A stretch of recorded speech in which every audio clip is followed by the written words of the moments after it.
E agora vamos conversar com o Matt Reeves, o diretor do filme Batman, que vai trazer muitas informações exclusivas pra gente e a gente vai saber então um pouco mais dessa Gotham que ele criou. Bora lá!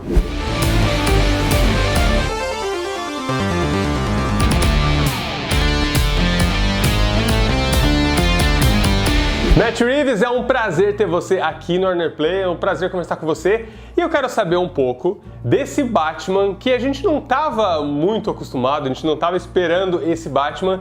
Eu quero saber das referências. O que você quis passar com esse Batman? Qual foi essa construção desse Batman do Robert Pattinson? It's one of those stories that allows you to find personal ways in, and I always find that with genre work, the important thing for me is to find a personal avenue into something. I have to be able to relate to the character.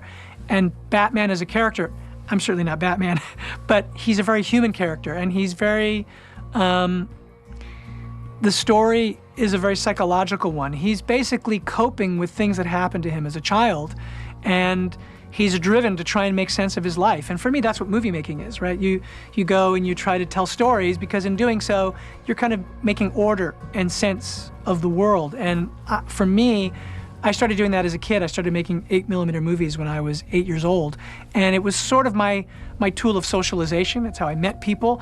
But also the telling of the stories and trying to find ways to make sense of things through little stories. That's just something I've always loved. And the Batman story, I think, the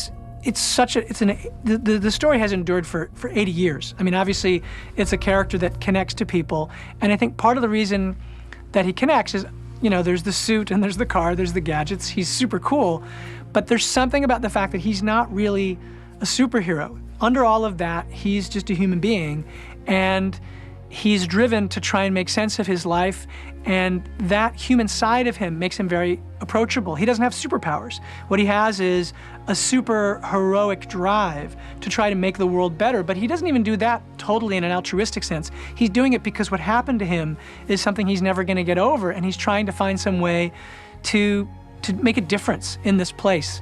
Sim, deu pra gente sentir essa bagagem do Batman que a gente conhece, só que a abordagem do personagem mesmo foi bem diferente. Como que foi isso? Because I wasn't doing an origin story and because we were beginning the story again, I wanted to do a story where the character Batman had an arc. I wanted to do an imperfect Batman. It's part of why I wanted it to be year 2, because I wanted him to not have figured out how to be Batman yet.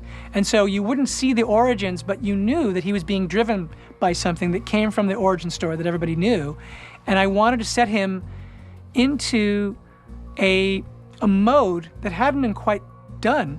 Inclusive, esse foi um jargão inédito, né? Somewhere early in the writing, this idea of him not saying, I'm Batman, and that he'd been referred to as this vigilante who takes on the name The Batman to the city, that's what he represents to the city, that he, in this early stage, is not yet known by the city. So he's actually, at this stage in his career, kind of a frightening figure to the city. And so I didn't want him to announce that he was Batman. I wanted them to give him the name of being the Batman because he goes around in this bat costume.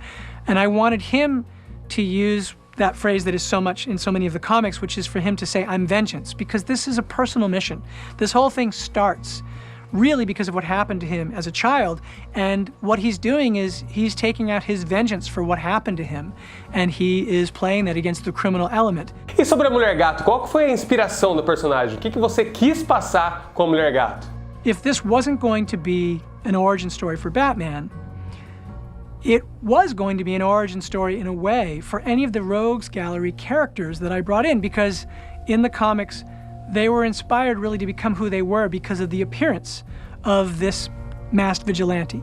And so I thought, well, almost like an old Warner Brothers gangster movie, I thought as he's trying to go through the kind of fabric that is Gotham and turn down the different alleys and meet with various different criminals and gangsters the way that you would in an old classic Warner Brothers gangster movie. You meet Sidney Greenstreet or, you know, any of those characters, that I thought it would be a way to cross paths with the various different Rogues Gallery characters, and I knew that one that was very important to me was Selina Kyle.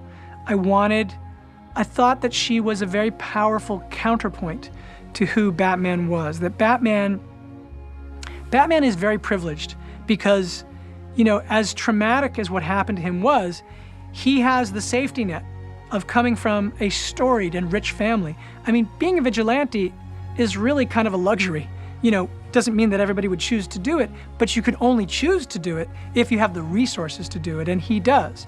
And I wanted to create a Selina Kyle and draw from the comics to bring a Selina Kyle to life who had a similar upbringing to him, meaning that she had experienced trauma in her youth, but she didn't have any of the things that he had, and that she was a survivor, and that she was this kind of a mirror image of him, but didn't have any of the things that he had, and that she would, as a result of that, challenge him and he her.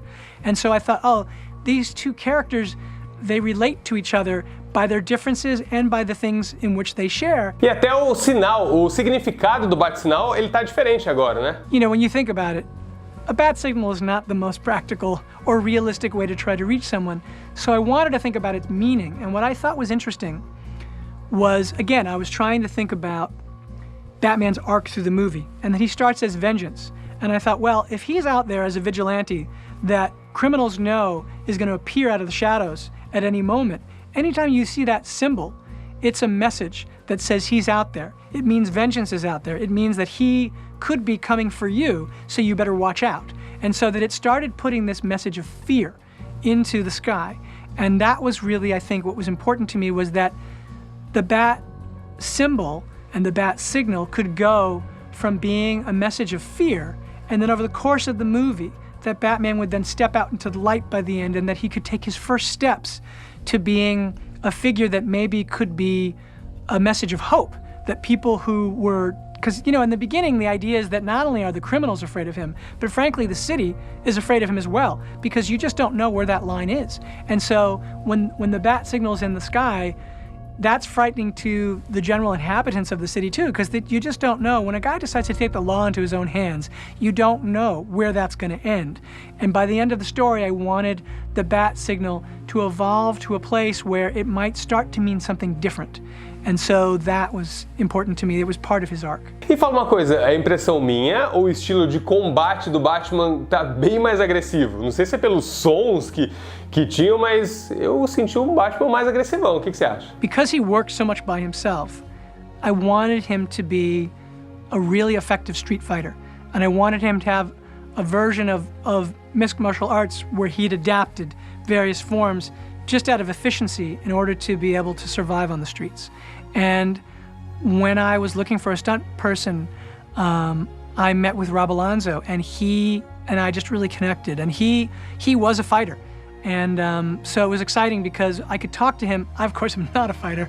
And so I could talk to him psychologically about what I was looking for, and he could give me some insight as to how that might manifest in terms of the moves that he would do. E sobre Gotham, qual que foi a inspiração de criar essa Gotham totalmente diferente do que a gente está acostumado? Gotham needed to be a real place, and we wanted to shoot in a place that had real historic Gothic architecture, and then we were going to add all of this extension to it, so you were going to go, gosh, what is this metropolis? I've never seen this before. We wanted to create our own Gotham, so you felt that you were seeing a place that looked like a big city, and a big American city that had Gothic architecture, but a city at the same time that you'd never seen before, a city that was ours. E é isso, muito obrigado, Matt Reeves, pelas respostas, pelas informações, e você já pode assistir agora mesmo o filme Batman nas principais plataformas digitais. Está disponível para compra, para aluguel também, inclusive no YouTube, tá? Você põe lá no YouTube assistir Batman, você pode alugar ou comprar e o link tá na descrição, beleza? Então eu fico por aqui, se inscreva no Warner Play para ter mais conteúdo sobre Batman, que a gente tem um monte de conteúdo exclusivo para soltar e mostrar para vocês aqui, beleza? Um abraço, até mais e até o próximo vídeo. E aí, gostou do vídeo? Então se inscreva no Warner Play clicando aqui e a gente deixou outras 2 sugestões de vídeo para você.